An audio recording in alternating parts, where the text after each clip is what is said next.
Not all suffering are the suffering of Christ. Just because you suffer as a Christian does not make you suffer for Jesus. Any other suffering apart from the suffering of Christ is not ordained for a child of God. You are not meant to experience those kind of suffering. Jesus, the Lord Jesus, did not experience those kind of suffering. So as a child of God, if you are experiencing any of the 6 sufferings I highlighted, ensure you rebel from that rulership of the devil in your life. For this cause was the Son of Man manifested to destroy the works of the devil. John 10:10. The devil comes to steal and to kill and to destroy, but I have come that you may have life and have it more abundantly. So, if you look at your life and you find a stealing, it is very easy to know the work of the devil. Except that Christians today can be so dramatic and religious. You want to go deep. Meanwhile, some things are just on the surface. Just take it the way it is. The Bible says the devil comes to steal and to kill and to destroy. So, 99% of the time when you see a stealing and a killing and a destroying, it's from the devil.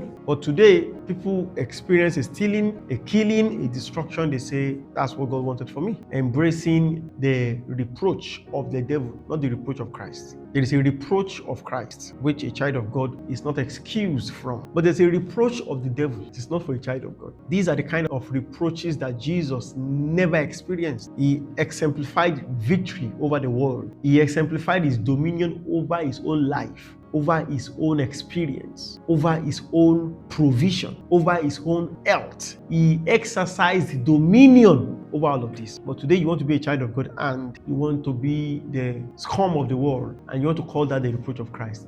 The very first way to engage with the suffering of Christ is to deny yourself on a daily basis, to ensure that the fire on your altar does not go down. It means you go out every day, get fresh wood, ensure they are dry, remove the ashes on your altar and put a new set of wood to ensure that it's burning. And you have to do that every blessed day if you want the fire to keep burning on your altar. Every blessed day, you have to sacrifice your time, you have to sacrifice many other things you want to do. You have to let some things go just so that you can make that time. For some of us, there are work, business related, money related things you have to sacrifice just so that you can make that time for Jesus. Sacrifice sleep, sacrifice the beautiful embrace of your wife or your husband just to make time for him that matters the most. One thing is needful, Jesus said to Martha, and Mary has chosen it and it will not be taken away from her. So the one thing needful is the most important way by which every child of God must embrace the suffering of Jesus. Number 2 is what I call the pledge. And I said you cannot adequately make a proper pledge. You can never be able to swear a proper allegiance and maintain it if you have not been learning how to make time for God. It is important that you come to a place where you swear your allegiance to Jesus.